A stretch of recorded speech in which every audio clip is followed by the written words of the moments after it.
Alright, this is a 1989 Jeep Grand Wagoneer,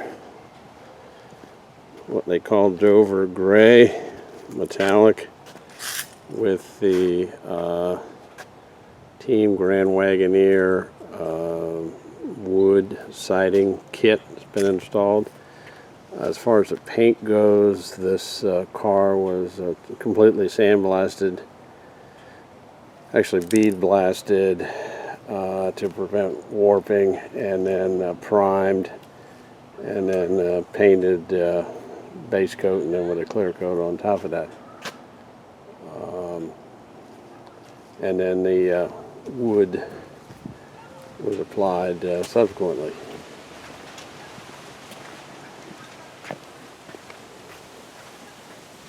There we go. Pretty much everything on this car was removed on the exterior: door handles, bumpers, lights, roof rack.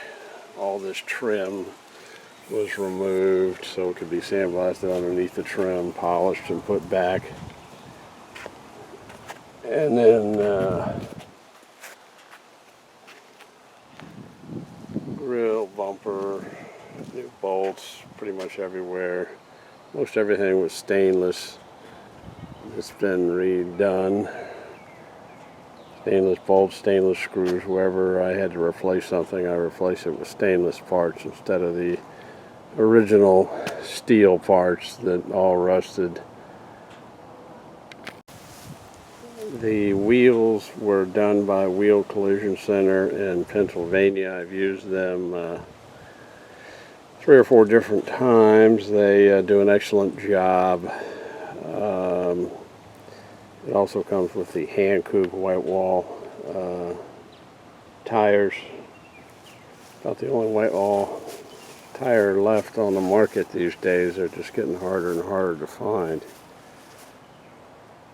This is the third Grand Wagoneer that I finished. I bought this car 3 years ago from a fellow in North Carolina who, you know, like a lot of people, thought, well, I'll just buy a Grand Wagoneer and fix it up. He did, and sat on his tire dealership lot for a couple of years, thinking that he would go ahead and put it all back together. He put a new crate motor in it, never got it installed or hooked up. It's kind of tricky putting these things all back together if you don't have another one to follow. And he let it sit, and it just wasn't successful, and finally gave up. And like the other 2 cars I bought like this, they were all projects that were started and never got anywhere. So I bought it, brought it to Florida, and sat in my driveway for a year and a half or so. I finally got around to working on it after I finished the other 2 that I had. If you look at my YouTube channel, you'll see the other 2 cars I had. I had an 85 maroon one and a 89 blue one, both that I worked on and then sold. I do this as a hobby. I enjoy working on cars, and you know, I'm semi-retired now, so it's been a lot of fun and a real learning experience working on these cars. I've owned 4 of them, plus about 3 parts cars that I've disassembled and cobbled the parts together with other parts to come up with a complete set of parts. So pretty much enjoyed doing that. Anyway, so on this car, there's the exterior. We re-chromed a lot of the roof rack parts. I did the new gutter drip rail, stainless. This drip rail alone is $300 to buy it. It wasn't on the market for the longest time, but there's a fellow now selling them on the internet. The stainless steel, really sharp, really adds a nice touch to these cars. Let's look inside. This is the maroon interior. Steering wheel we redid and, you know, treated and painted and got it looking pretty close to new. Put in the ACC custom carpets with the ACC custom carpet mat. The 4 mats on top of the carpet. The seating, we on the front seats replaced the cloth interior panels. Leather was in excellent shape, so we kept that. Rear seat was in excellent shape. All new carpet mats in the back. As you can see, put in a new headliner, recovered this roof console, LED light, LED under dash lights. In the rear of the car, open this up. Obviously new carpet, pulled all this trim, buffed it, replaced these side panels, cut them out of plywood and put in a subwoofer. There's an amp behind there.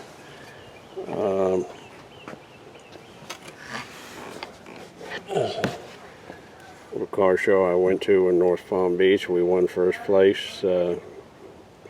By the other participants in the show picked our car over all kind of cars, but nice fun thing to do. Anyway, the rear tailgate was disassembled, new side panels where side tracks were put in, new window bar that supports the real tailgate window was replaced. All these parts were pulled and sandblasted and buffed, as you can see. New aluminum strip along the back. Pretty much that's the interior of the car. Before we did the carpet, everything was pulled out, any surface rust. There's very minimal surface rust on this car. This is probably the best non-rusted Grand Wagoneer I've owned. So we wire wheeled a few pieces and treated it with Pour 15, and then sprayed the entire floor with Raptor bed liner, and then covered it with Dynamat type material, and then covered it on top of that with Noico, N-O-I-C-O sound deadener. Put that on top, and then a third layer of another aluminum type bubble wrap type material as a third layer. So between those 3 layers, it really cuts down on the heat, the noise, and really makes a nice floor, because the OEM floor was simply carpet and a mat.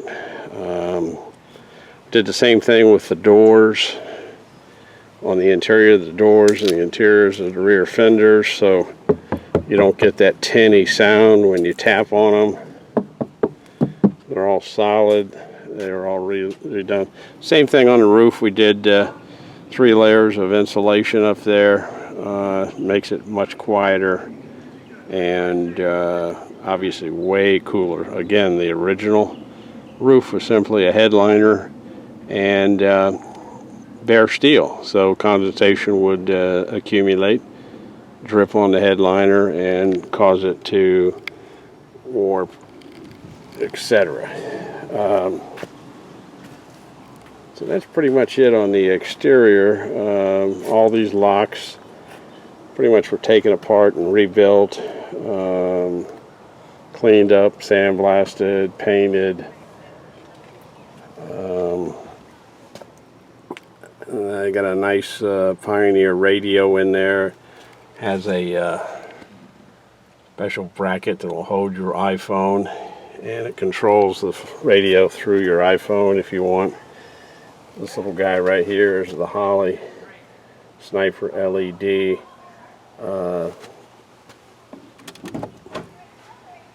gauge setup that comes with the Holley. So let me talk to you about the Holley. Alright, here we are in the engine bay.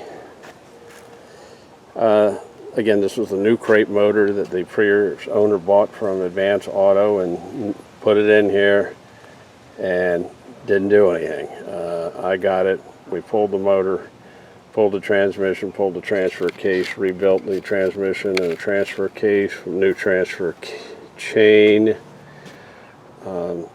sandblasted the outside of the transmission, painted it, painted the motor, went ahead and painted the engine bay while it was all taken apart, sandblasted the exhaust manifolds, put it all back together. As you can see, pretty much everything you're looking at is new, or pulled and sandblasted and put back together. Let's talk about the fuel injection. This is the Holley Sniper 2300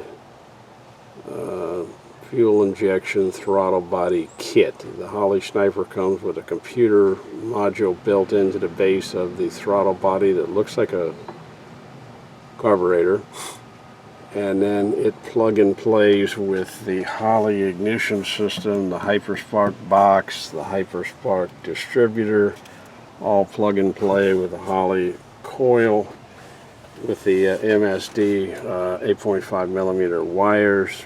Coincidentally, MSD is owned by Holley. So this really is a significant upgrade on any of these Jeeps, this Holley system. I use the Robbmc Fuel Surge tank.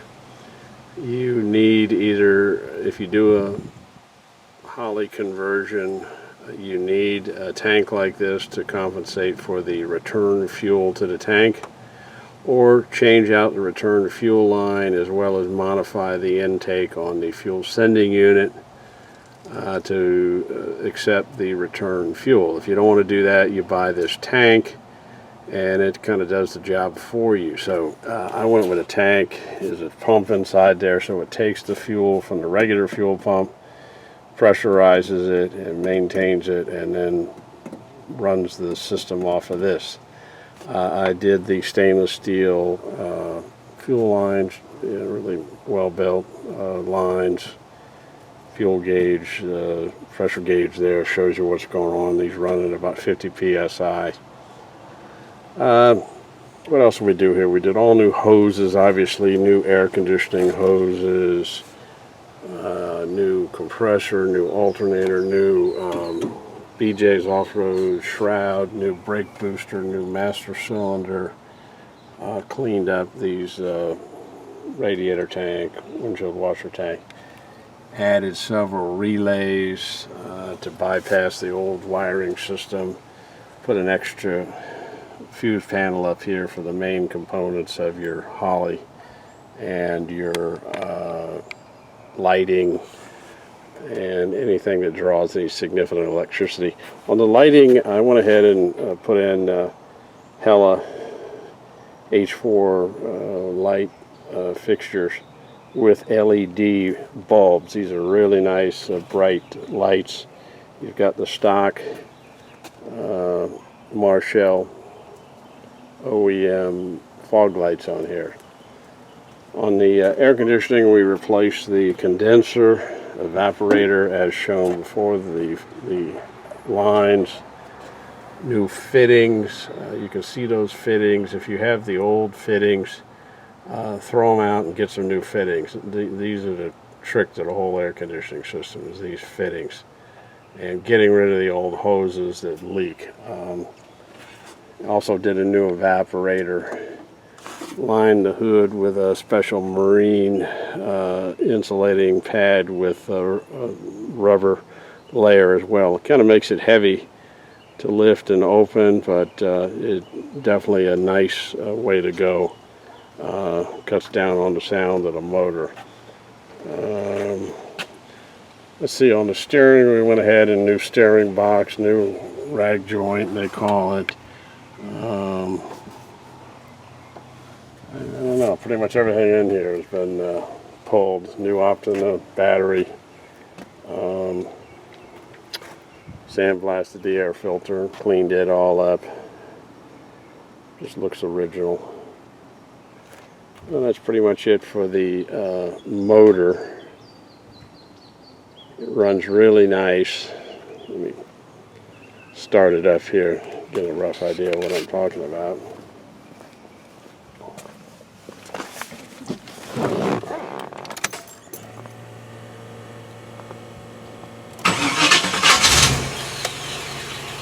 So There's your little Holley gauge.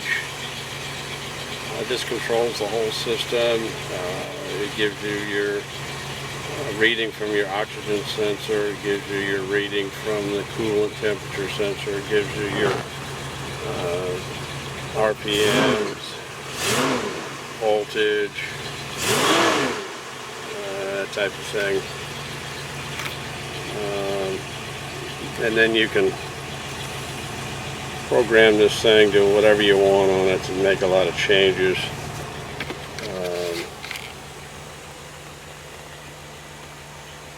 So you can hear the engine on startup. With the fuel injection, there's no delay, no nothing. It's really nice. There's the motor running.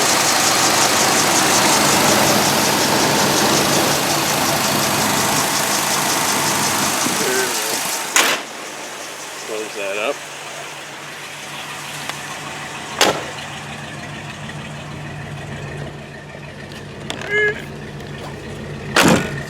And we'll close that up.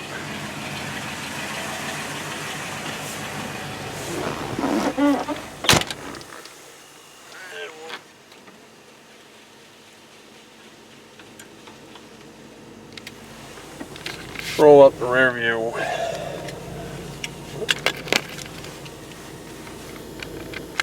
Alright, let's go for a drive.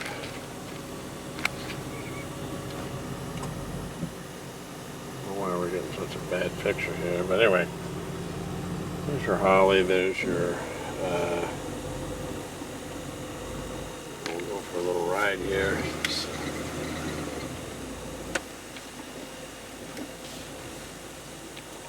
New windshield, all new rubber. All the windows have all new rubber throughout the entire car.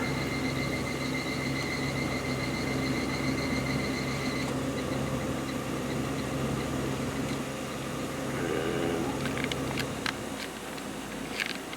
that.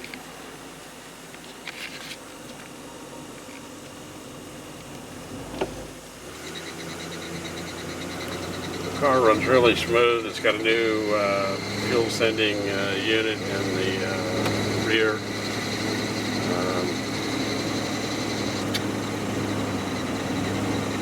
Air conditioner. I'm really proud of the air conditioning on this car. I put in a temperature gauge that's built into the system. You can see the I don't know if you can see it or not, but the lower number is the temperature and the upper number is the voltage, 13.4 volts. We're running at 46 degrees inside. Currently right now in South Florida it's about 92 degrees. It doesn't get much hotter than this, but this air conditioner will freeze you out. I finally figured out how to stop all the leaks and charge it correctly and get it, tuned in. And it's the best air conditioning system going. But I've gotten it down to 38 degrees. Right now we're running at 45 degrees out of the vent, and that's on low. And once we get going, it'll drop even more. But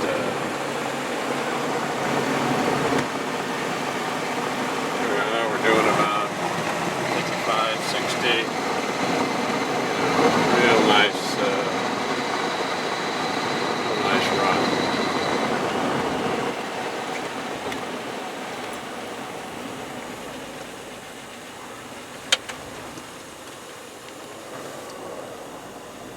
Steering's real tight. As I said, I've redone all the tie rod ends, all the steering box, rag joint,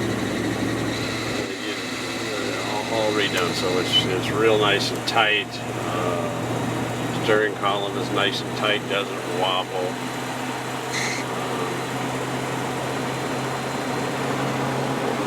Just kind of give you some idea. I know I'm kind of rambling here, but this is kind of some idea of the car running.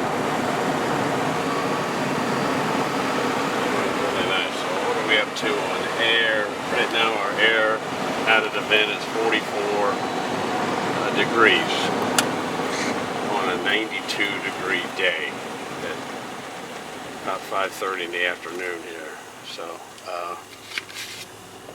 and this car, I haven't tinted the windows yet, so you tint the windows, it runs even cooler, but really nice air conditioning. So if you're looking at one of these cars, get them to run the temperature of the air conditioner for you at low and see what it looks like and feels like. I don't think you're going to find one any cooler than this. If you live up in the Northeast, it won't matter.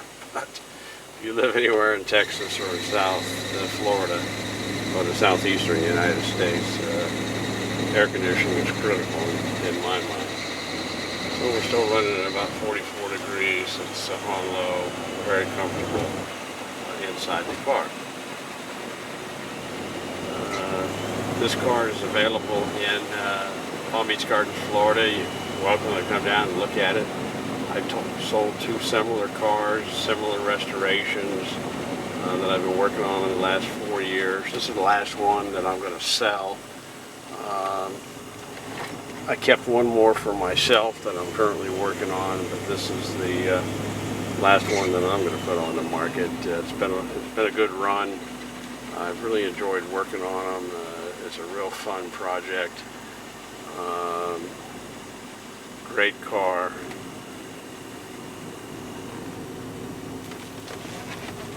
If you're looking for one, you know, there's some in Texas that are selling for $80,000. There's some in upstate New York that are selling for $60,000 to $70,000.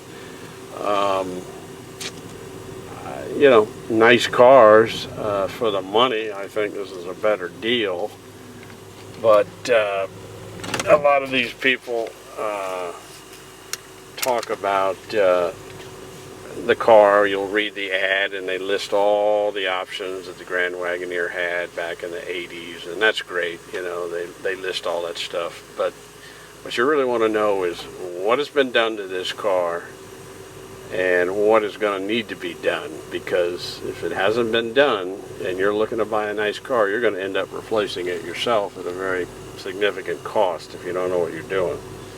So a lot of these dealers say, well, they sorted the car or they refreshed the car. Now I want to know how you refresh brakes, or how you refresh an alternator, or how you refresh a starter.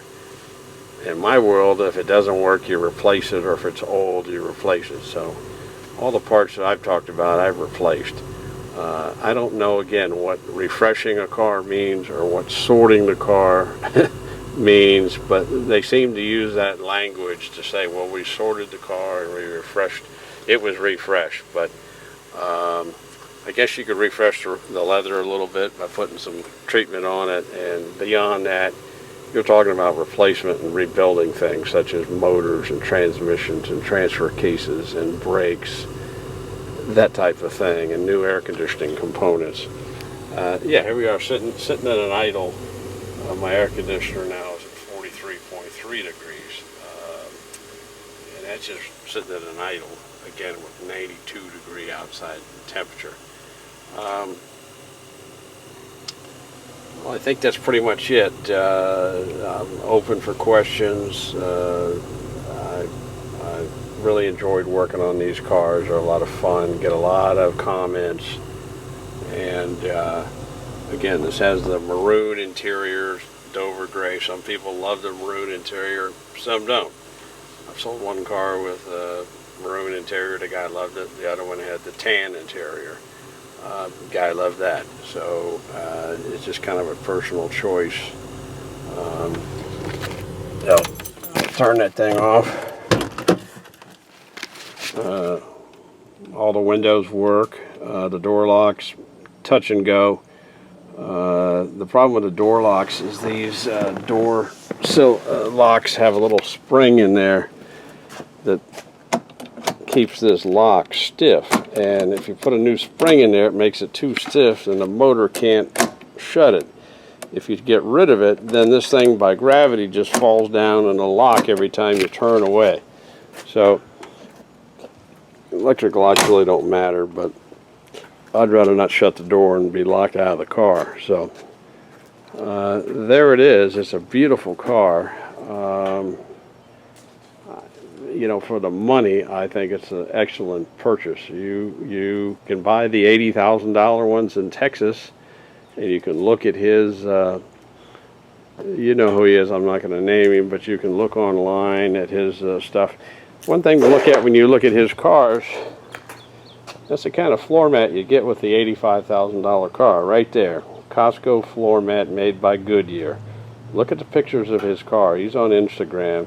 He gives you these floor mats. They're 20 bucks. If I was going to spend $90,000 on a car, I'd at least want the $150 floor mats that come from ACC. Spend the extra money, you know, make somebody feel a little better. But, you know, that's the kind of stuff they do. I guess they got to save money and give you these crummy little floor mats. And a lot of things aren't replaced. They change the fluid, change the hoses, change filters, things like that. But if the transmission's working, they leave it alone. They drop the oil pan and, quote, inspect the engine, but anyway, and then put it back together again. So you're not getting a rebuilt motor, you're not getting a rebuilt transmission, you're not getting a rebuilt transfer case. Be very wary of these transfer cases because the chain will stretch over time, and when it stretches, it jumps time, like an engine jumps time. It jumps on the sprocket and then just blows up and tears up your transfer case. I had that happen to me on a rebuilt transfer case. So I kind of learned all about transfer cases. Well, that's pretty much it. Love to sell the car. Come down to Florida, look at it.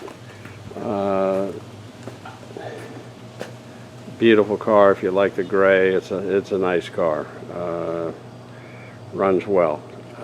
So look forward to dealing with you. Bye.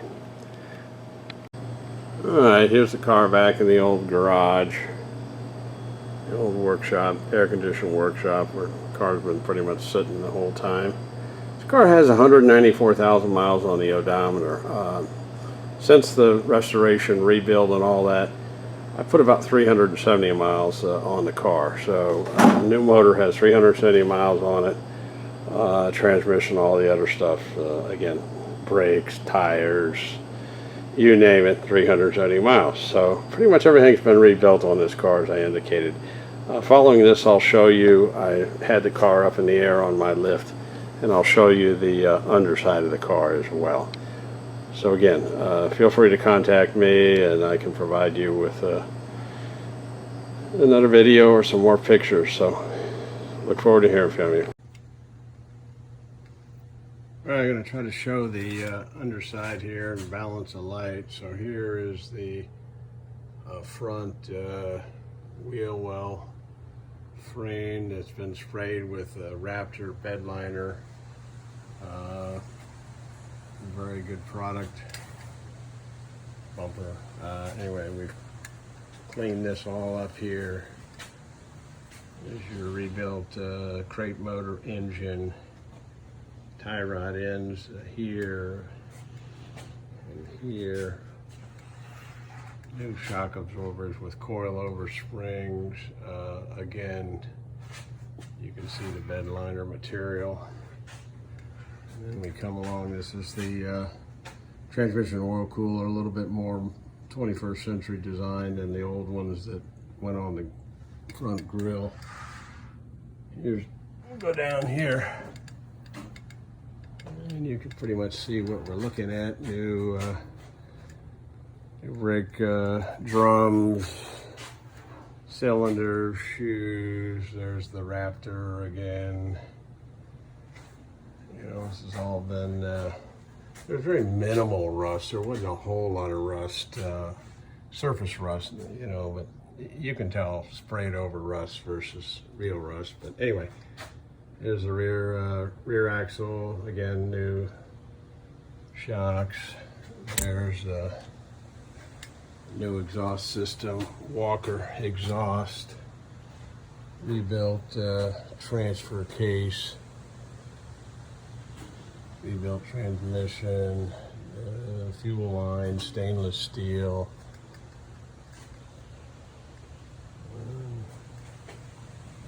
Another view of it inside the frame. Probably not my best video, but to give you some idea of what you're looking at underneath the car. You can look down there and see everything. Down in there again. And apologize for the quality of the video. There's the O2 sensor for the Holley